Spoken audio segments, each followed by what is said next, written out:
The morning sun felt perfect on Diana's skin as she applied sunscreen to her daughter's shoulders. 8-year-old Lily bounced excitedly beside their car, clutching her new swimming goggles and a bright pink pool float shaped like a flamingo. "Mom, can we go in the deep end today?"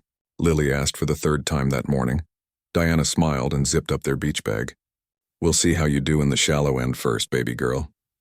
The Riverside Community Pool was everything Diana had hoped for when she moved to this neighborhood 6 months ago. Clean facilities, well-maintained grounds, and a safe environment where Lily could make friends and just be a kid. Growing up in the inner city, Diana never had access to places like this. Now, as a successful professional, she could give her daughter experiences she'd only dreamed of.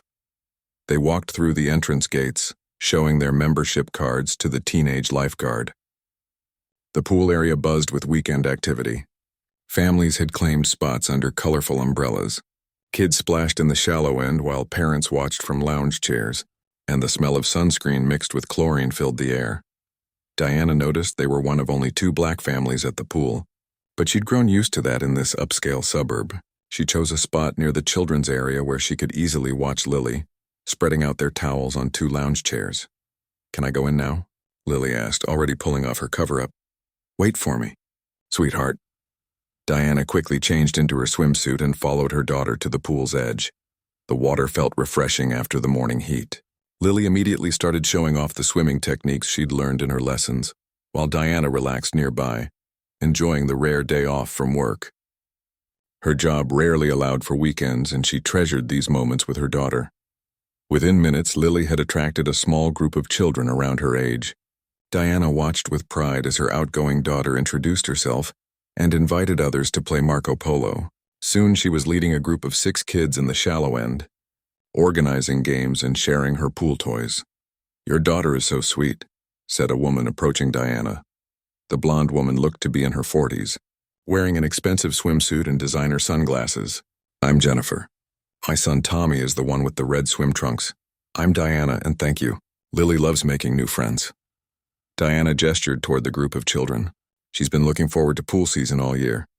Jennifer settled into a nearby chair. "Are you new to the neighborhood?" "I don't think I've seen you before." "We moved here about 6 months ago," Diana explained. Lily was so excited when she found out about the community pool. "We used to have to drive 30 minutes to the public pool across town." "Oh, where did you move from?" Diana hesitated for just a moment.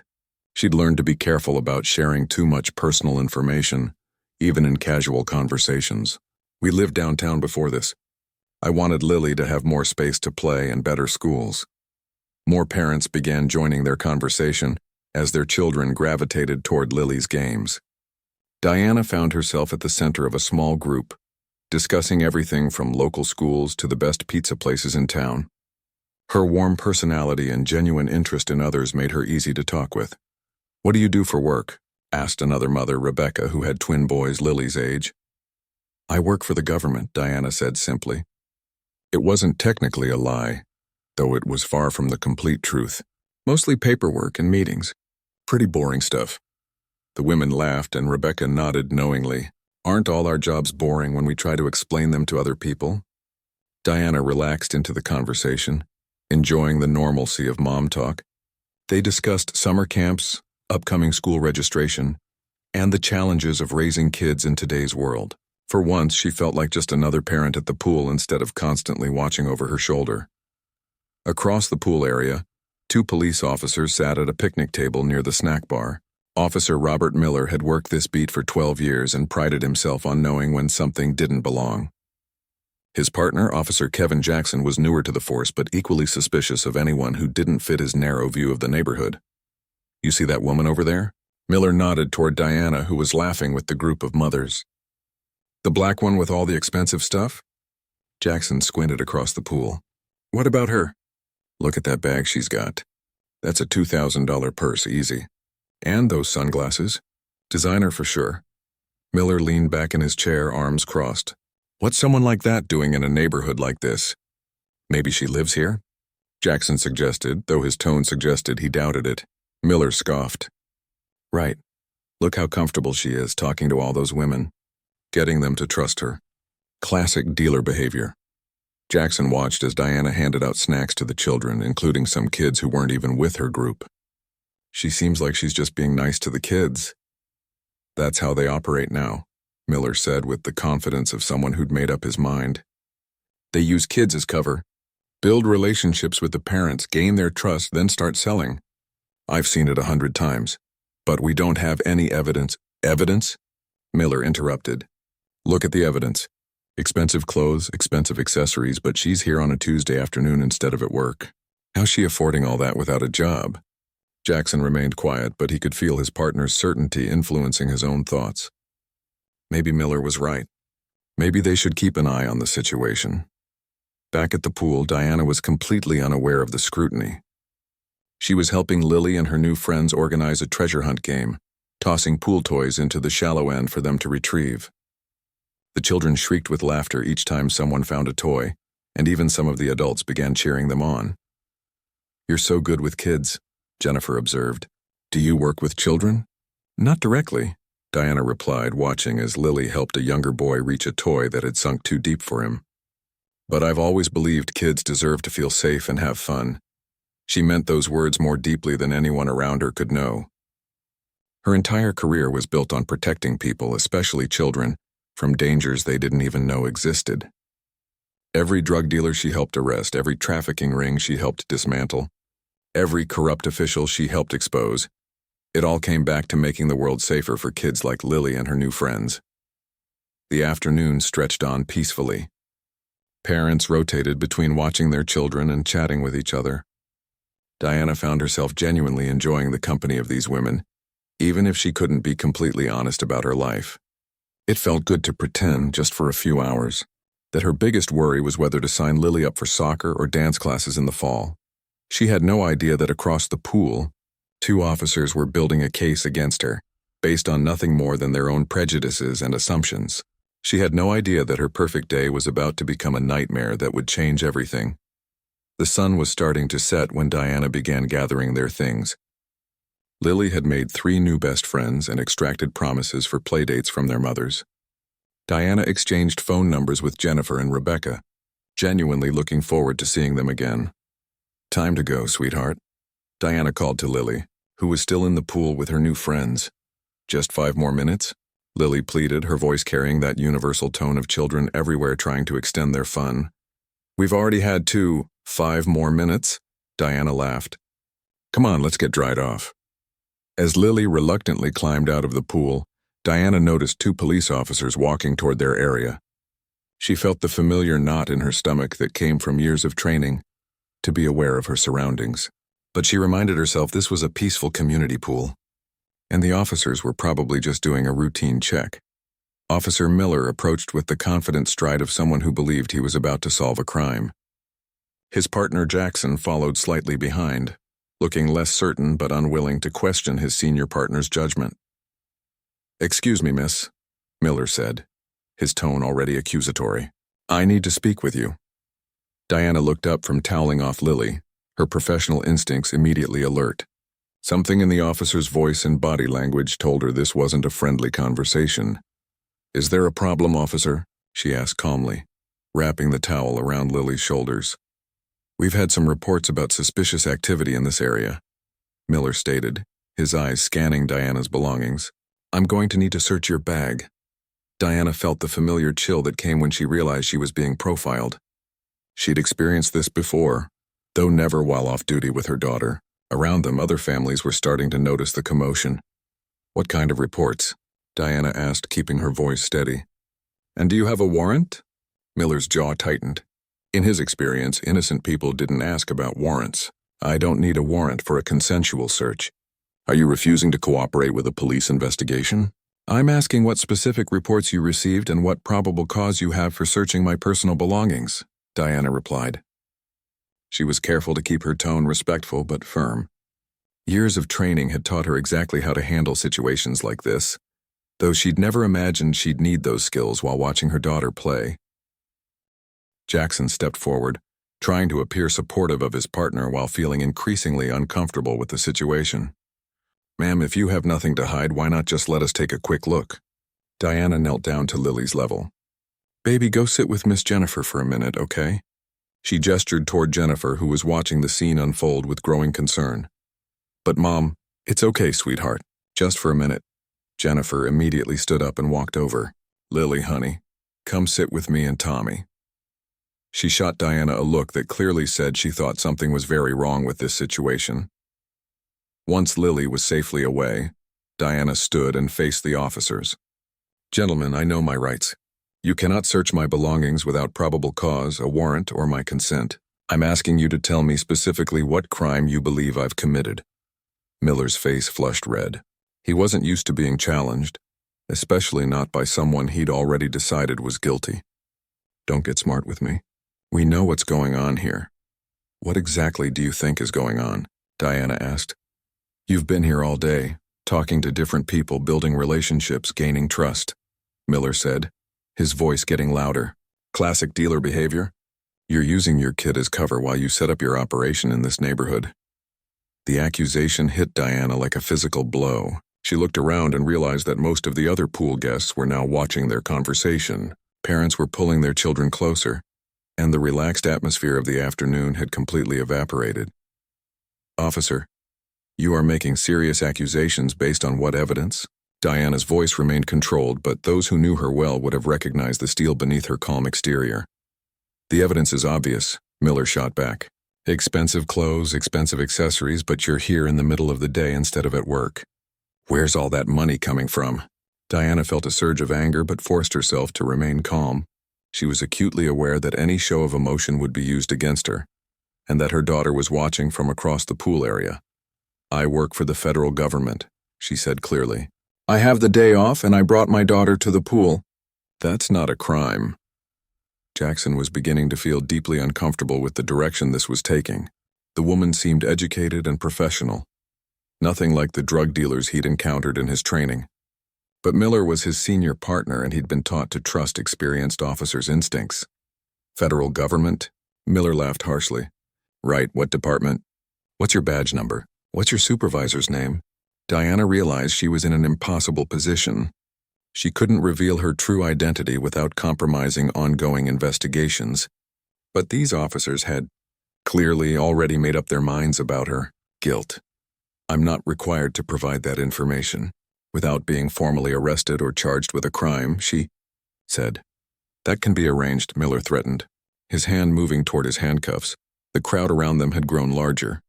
Parents were recording with their phones, though Diana couldn't tell if that would help or hurt her situation. She could hear children asking their parents what was happening, and her heart broke thinking about how this was affecting Lily. Jennifer stepped forward, still holding Lily's hand. "Officers, I think there's been some kind of mistake. Diana is a lovely person. She's been nothing but kind to everyone here today." "Ma'am, I need you to step back," Miller ordered. "This doesn't concern you." "It concerns all of us," Rebecca called out, joining Jennifer. "This woman has done nothing wrong. She's been here all day playing with her daughter and talking with us parents." Miller spun around to face the growing group of supporters. "You don't know what you're talking about. Drug dealers are experts at manipulation. They make you trust them, then they use that trust to destroy your communities." Diana watched in horror as the situation spiraled further out of control.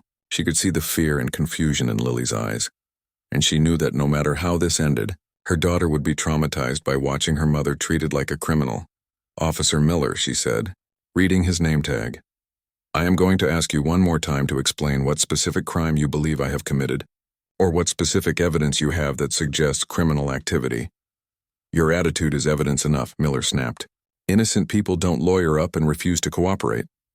"Innocent people also have constitutional rights," Diana replied. That was apparently the last straw for Miller.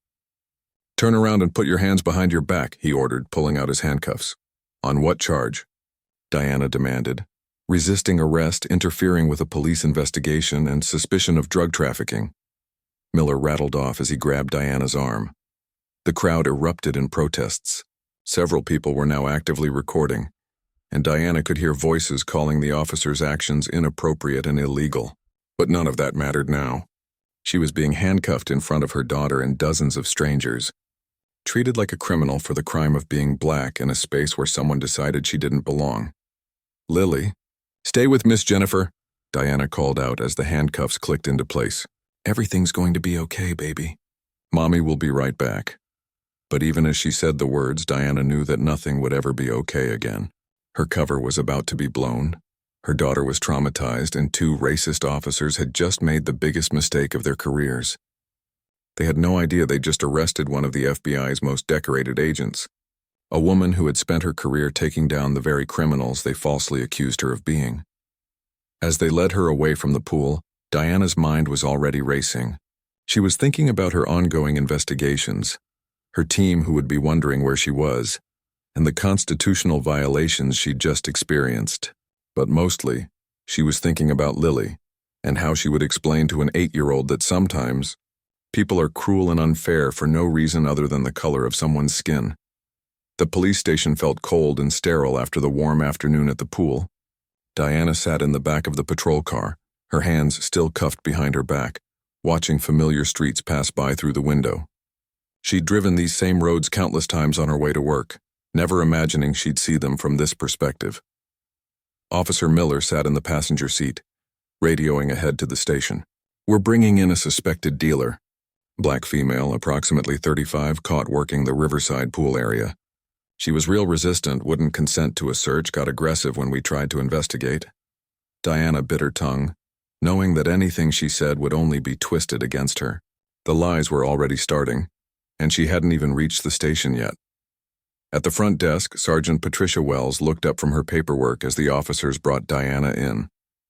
Wells was a 20-year veteran who prided herself on running a tight ship, but she also had a reputation for not asking too many questions when her officers brought someone in.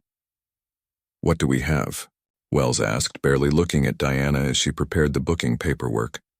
"Drug dealer working the community pool," Miller reported. "Caught her building relationships with local families. Classic grooming behavior.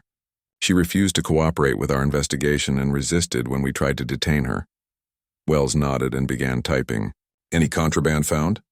Miller shifted uncomfortably. "She wouldn't consent to a search, and we didn't have probable cause to search without consent at that time." Wells paused her typing and looked up. "So no drugs were found?" "Not yet," Jackson interjected, speaking up for the first time since they'd arrived. But her behavior was definitely suspicious. Diana listened to this exchange with growing disbelief. They were booking her for drug trafficking without finding any drugs, based entirely on their assumptions about her appearance and behavior. "I want to make my phone call," Diana said clearly. "You'll get your call when we're ready to give it to you," Wells replied without looking up. "Right now we're processing you. I know my rights. I'm entitled to a phone call." Wells finally looked directly at Diana, her expression annoyed. "Lady, you'll get your call when I say you get your call. Right now, you need to answer some questions." They led Diana to a small holding room with concrete walls and a metal bench. The fluorescent lights hummed overhead, and the smell of disinfectant couldn't quite mask the underlying odors of fear and desperation that seemed to permeate the walls. "Someone will be with you shortly," Wells said before closing the heavy door with a loud clang. Diana sat on the cold bench and tried to process what was happening. In all her years of law enforcement, she'd never been on this side of the system. The helplessness was overwhelming, especially knowing that Lily was probably terrified and confused. Meanwhile, back at the pool, Jennifer had taken charge of Lily, who was crying quietly and asking when her mom was coming back. Rebecca and several other parents had stayed to offer support, all of them shocked by what they'd witnessed. "I can't believe those officers," Rebecca said, pacing angrily. "Diana didn't do anything wrong. She was just being a mom." Jennifer was trying to comfort Lily while texting her husband to pick up Tommy. "We need to find out where they took her and make sure she gets help. I got the whole thing on video," said another parent holding up his phone. "This is going to go viral. Those cops had no right to arrest her." One of the lifeguards, a college student named Alex, approached the group. "Excuse me, I overheard what happened. My mom's a lawyer. I called her and she said if you want to help that woman, you should contact the ACLU or a civil rights organization immediately." Back at the station, Detective Linda Rodriguez was finishing up paperwork when she heard about the new arrest. Rodriguez had been with the department for 15 years and had a reputation for being thorough and fair. Unlike some of her colleagues, she actually investigated before making assumptions. "What do we have on the pool arrest?" Rodriguez asked Wells. Miller and Jackson brought in a dealer. Black female, working the family pool area. Rodriguez frowned. Working it how? What did they find? Well, nothing yet, but Miller says her behavior was classic dealer profile. Behavior? Rodriguez's frown deepened. What kind of behavior? Wells shrugged. Talking to multiple people, expensive clothes, no obvious job. You know the type. Rodriguez definitely knew the type. The type of arrest that got thrown out of court and sometimes resulted in lawsuits against the department. She'd seen too many cases where officers let their biases override proper police work. I'll handle the interview, Rodriguez said. At FBI headquarters across town, Agent Carlos Mendez was growing concerned. Diana was supposed to check in for their evening briefing about Operation Clean Sweep, their ongoing investigation into police corruption and drug money laundering. When she didn't answer her phone or respond to texts, Mendez decided to drive by her house. Finding no one home, he called Diana's emergency contact, her sister Tracy, who lived 2 hours away. Carlos? Is everything okay? Tracy's voice was immediately worried. I'm sure it's fine, but Diana missed our check-in tonight. Do you know where she and Lily might be? She said something about taking Lily to that new pool in their neighborhood. The Riverside one, I think. Mendez thanked Tracy and hung up, then called the Riverside pool. The number went straight to an after-hours voicemail. Something didn't feel right. Back at the police station, Rodriguez finally entered the holding room where Diana had been waiting for over 2 hours. Ms. Rodriguez looked at her notepad. Williams, Diana said, using the last name on her cover identity. Years of undercover work had taught her to maintain her cover even in situations like this. Ms. Williams, I'm Detective Rodriguez. I need to ask you some questions about this afternoon. Diana looked at the detective carefully. Unlike the officers who had arrested her, Rodriguez seemed professional and genuinely interested in getting to the truth. Before we begin, Diana said, I want to make it clear that I have not been read my rights. I have not been allowed to make my phone call, and I have been detained for over 2 hours without being formally charged with a crime. Rodriguez made notes. What happened at the pool today from your perspective? Diana took a deep breath and began recounting the events, keeping strictly to the facts. She described arriving at the pool with her daughter, talking with other parents, playing with the children, and the officers' approach and accusations. Did you at any point engage in any illegal activity? Rodriguez asked. No. Do you have any drugs in your possession? No. Do you sell drugs? No. Rodriguez studied Diana carefully. The woman was clearly educated, articulate, and showed none of the behaviors typically associated with drug trafficking. Her story was consistent and detailed, and she maintained eye contact throughout the interview. What do you do for work? Rodriguez asked. I work for the federal government, Diana replied carefully. What department? Diana paused. She was walking a tightrope between maintaining her cover and protecting herself legally. I'm not comfortable sharing specific details about my employment without speaking to my supervisor first. Rodriguez nodded. That wasn't an unusual response, especially from someone who worked in sensitive government positions. Ma'am, I'm going to be honest with you. Based on what I'm seeing in this report and what you've told me, I don't think we have probable cause for these charges. The arrest appears to have been based on assumptions rather than evidence. Diana felt a wave of relief, but she knew she wasn't out of the woods yet. Detective, I appreciate your professionalism. This entire situation has been traumatic, especially for my daughter. Where is your daughter now? She's with other parents from the pool. I need to call them and make sure she's okay. Rodriguez stood up. Let me see what I can do about getting you that phone call. As Rodriguez left the room, Diana allowed herself a moment of hope. Maybe this nightmare was almost over. But she also knew that the damage was already done. Her cover was compromised. Her daughter was traumatized, and somewhere out there, the criminals she'd been tracking were getting farther away while she sat in a holding cell.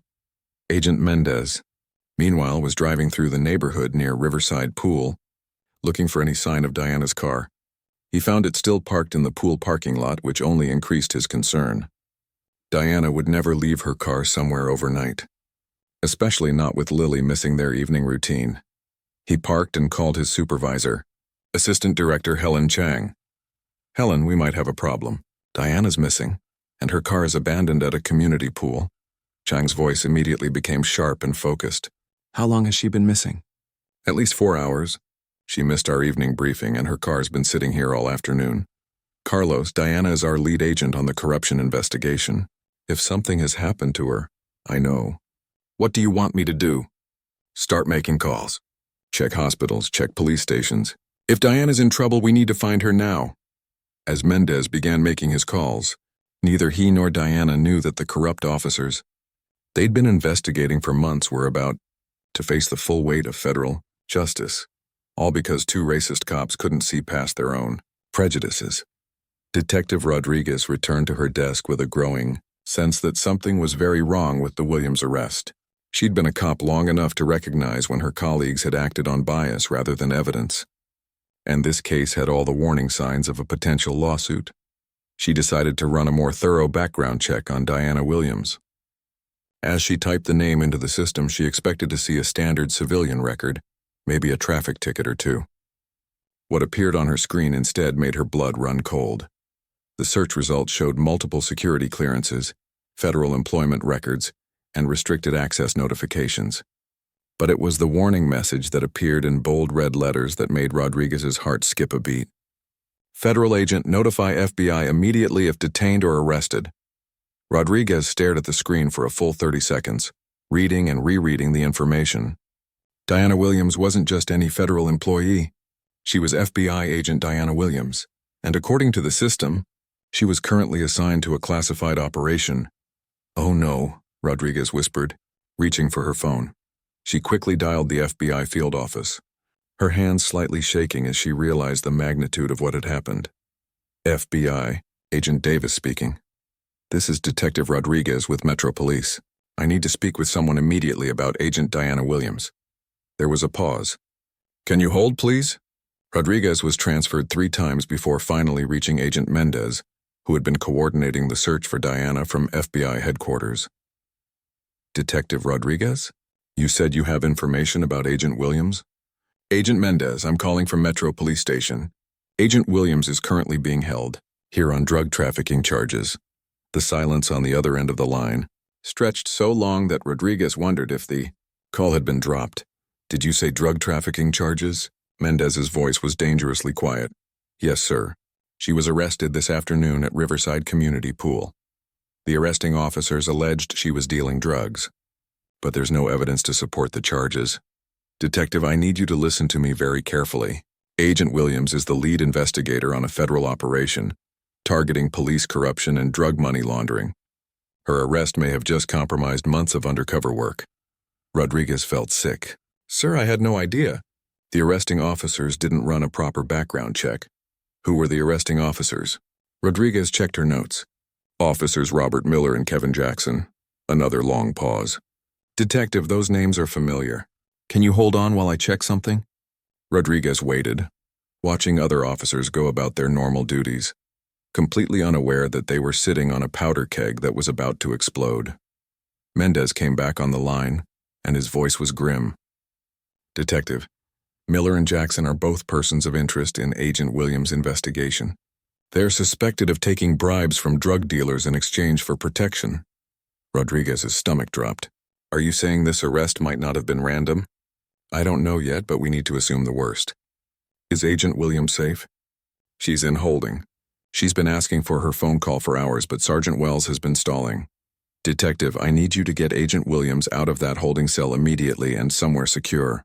High Supervisor is already on her way to your station with a team. Rodriguez hung up and practically ran to Sergeant Wells's desk. Patricia, we need to release Diana Williams immediately. Wells looked up with annoyance. What are you talking about? She's a drug dealer. No, she's not. She's FBI. Wells laughed. Right, and I'm the Queen of England. They all claim to be federal agents when they get caught. Rodriguez leaned over Wells's desk. Patricia, I just spoke with the FBI.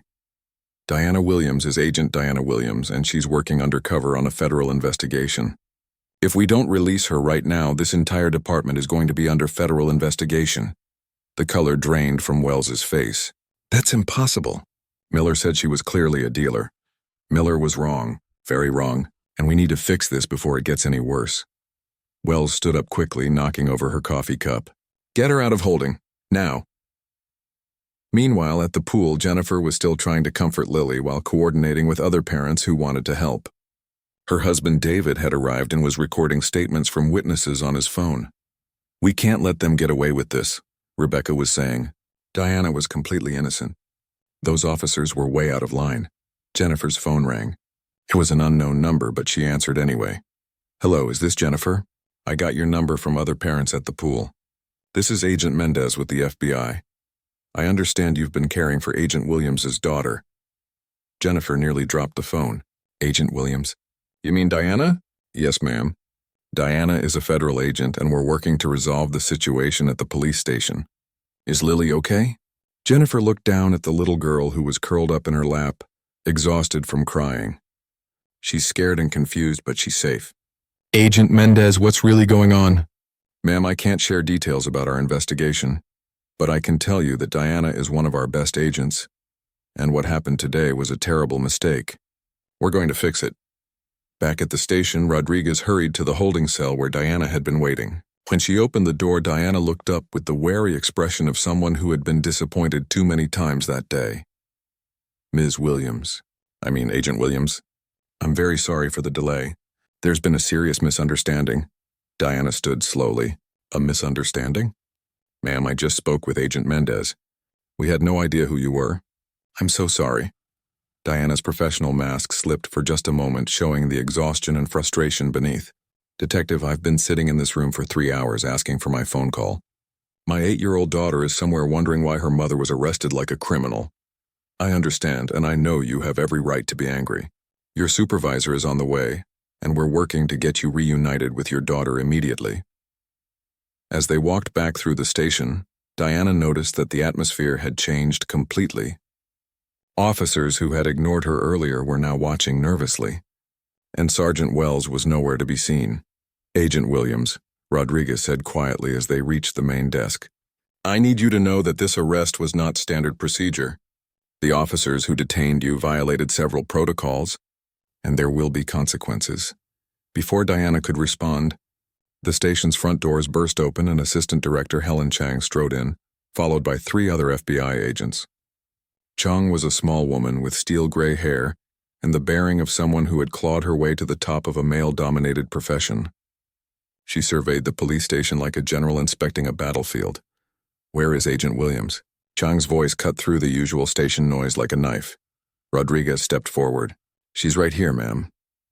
Chang's eyes found Diana, and her expression softened slightly with relief before hardening again with anger. "Diana, are you all right?" "I'm fine, Helen, but Lily is safe. Agent Mendez is bringing her here now." Chang turned to Rodriguez. "Detective, I need to speak with whoever authorized this arrest." Rodriguez gestured toward the back office where Sergeant Wells was hiding. "The supervising sergeant is back there, but the arresting officers were Robert Miller and Kevin Jackson." Chang's eyes sharpened. "Miller and Jackson. Those are familiar names, aren't they, Diana?" Diana nodded grimly. "They're both on our watch list for the corruption investigation." So this wasn't random harassment. This was targeted. Chang's voice was deadly quiet. "Detective Rodriguez, I'm going to need complete copies of all arrest records, incident reports, and any surveillance footage from today. This is now a federal matter." As Chang spoke, the front doors opened again and Agent Mendez walked in holding Lily's hand. The little girl looked small and scared, but her face lit up when she saw her mother. "Mommy!" Lily ran to Diana, who scooped her up in a fierce hug. "I'm so sorry, baby," Diana whispered, holding her daughter tight. "Everything's okay now." Chang watched the reunion with a mixture of tenderness and fury. Someone had traumatized a child and compromised a federal investigation, and there would be consequences. "Diana," Chang said once Lily had calmed down, "I know this has been traumatic, but I need to know. Do you think Miller and Jackson knew who you were?" Diana considered the question carefully. "I don't think so. Their behavior seemed like standard racial profiling, not a targeted attack on a federal agent. But Helen, our investigation is blown. If they run my real name through the system now, let me worry about that. Right now, I want to make sure you and Lily are safe. And then we're going to have a very serious conversation with this police department about constitutional violations and federal interference." As Diana held her daughter and looked around at the chaos her arrest had created, She realized that what had started as a day at the pool had just become the biggest case of her career. The racist cops who had arrested her had unknowingly triggered a federal investigation that would shake the entire police department to its core. 3 weeks after the pool incident, Diana sat in a federal courthouse watching officers Miller and Jackson being led away in handcuffs. The irony wasn't lost on her that they were now experiencing what they had put her through, except this time there was actual evidence of crimes. The FBI's investigation had moved with lightning speed once Diana's arrest blew their cover. What they discovered was worse than anyone had imagined. Miller and Jackson weren't just racist cops making bad arrests. They were actively protecting drug dealers in exchange for monthly payments. The evidence was overwhelming. Bank records showed unexplained deposits into both officers' accounts. Surveillance footage revealed secret meetings with known drug traffickers. Phone records documented conversations about keeping certain areas safe for dealers to operate. Most damaging of all, they found that Miller had been texting with a dealer named Carlos Vega just hours before Diana's arrest, complaining about outsiders moving into the territory and promising to handle the problem. Diana's arrest hadn't been random racial profiling. It had been a deliberate attempt to eliminate what they thought was competition for their criminal partners. Assistant Director Chang sat beside Diana in the courtroom, watching as the judge read the charges against the two former officers: conspiracy to distribute narcotics, accepting bribes, deprivation of rights under color of law, and obstruction of justice. "How are you feeling?" Chang asked quietly. Diana looked across the courtroom to where Lily sat with her sister Tracy. Her daughter had been through therapy to deal with the trauma of watching her mother arrested, but she was resilient and gradually healing. "I keep thinking about all the other people they must have done this to," Diana said. "People who didn't have FBI credentials to save them." Chang nodded. The Internal Affairs investigation found 17 other questionable arrests by these two in the past year.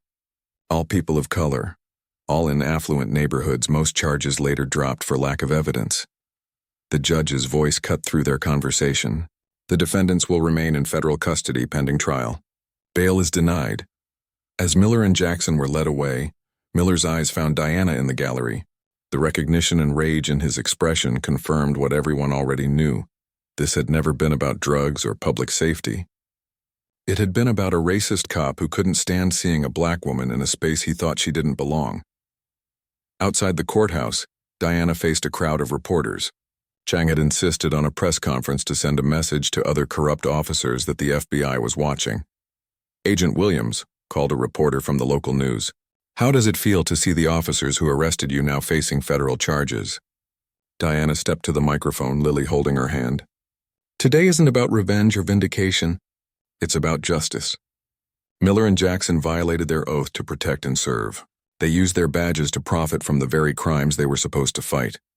What would you say to other victims of police misconduct? That your experience matters. That speaking up takes courage, but it's necessary. And that there are good officers out there who are as disgusted by this corruption as the community is."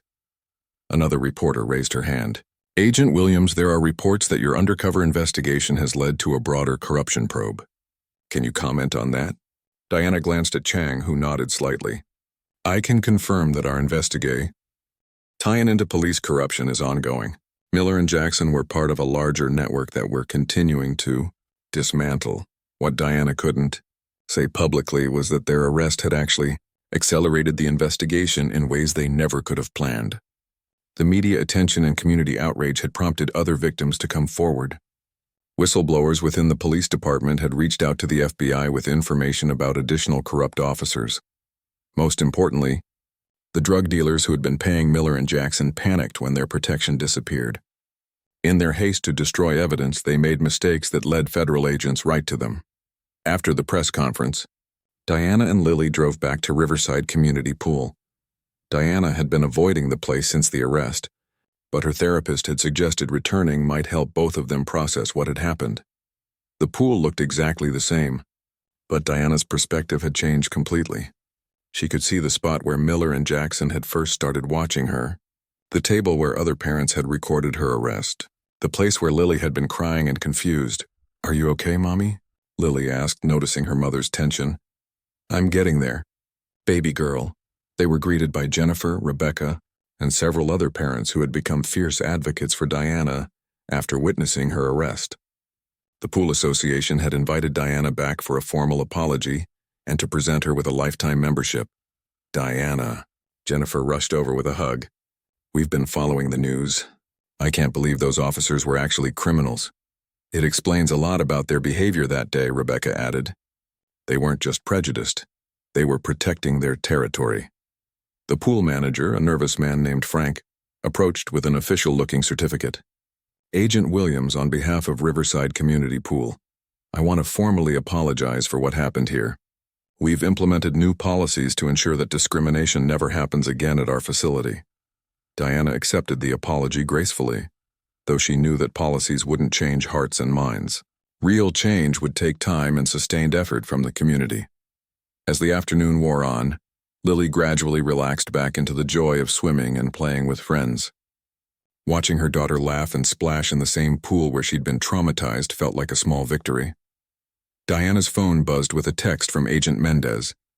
Final count, 12 officers arrested, 8 dealers in custody, $2.3 million in drug money seized. Not bad for a day at the pool. Diana smiled and put her phone away. The investigation that had nearly ended her career had instead become her biggest success. But more than that, it had started conversations about racial bias and police accountability that were happening in communities across the country. A young black mother approached Diana hesitantly. "Excuse me, are you Agent Williams? I saw you on the news." "I am." "What's your name?" "I'm Ashley. I wanted to thank you. My son and I were harassed by police at a park last month and I was too scared to report it. But seeing what you went through and how you stood up for yourself, it gave me courage to file a complaint." Diana felt tears welling up. This was why it had all been worth it. Not just catching corrupt cops, but empowering other people to demand the respect and dignity they deserved. As the sun began to set, Diana and Lily packed up their things. The pool that had been the site of Diana's worst day was now a symbol of justice and community support. "Mommy," Lily said as they walked to the car, "are the bad police officers gone forever?" Diana knelt down to her daughter's level. "The ones who hurt us are gone, baby. But there might be other bad officers out there. That's why good people have to keep watching and speaking up when something's wrong. Like you did, like we all did. Remember how Miss Jennifer and Miss Rebecca and all the other parents stood up for us? That's how change happens, when good people work together." 6 months later, Diana received a letter from the Department of Justice. The Riverside Police Department was entering into a consent decree requiring federal oversight of their practices. Officer training programs on racial bias were being implemented nationwide. The corruption investigation had expanded to 3 other cities. Diana framed the letter and hung it in her office, right next to a photo of Lily at the pool, smiling and happy. The picture reminded her daily that justice wasn't just about catching criminals. It was about creating a world where her daughter could swim at any pool, walk in any neighborhood, and exist in any space without fear. The racist cops who had tried to destroy her had instead sparked a movement for change.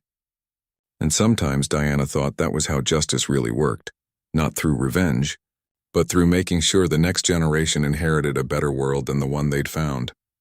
That evening, Diana tucked Lily into bed and read her a story about brave princesses who fought dragons. As she turned off the light, Lily sleepily asked, "Mommy, are you a brave princess too?"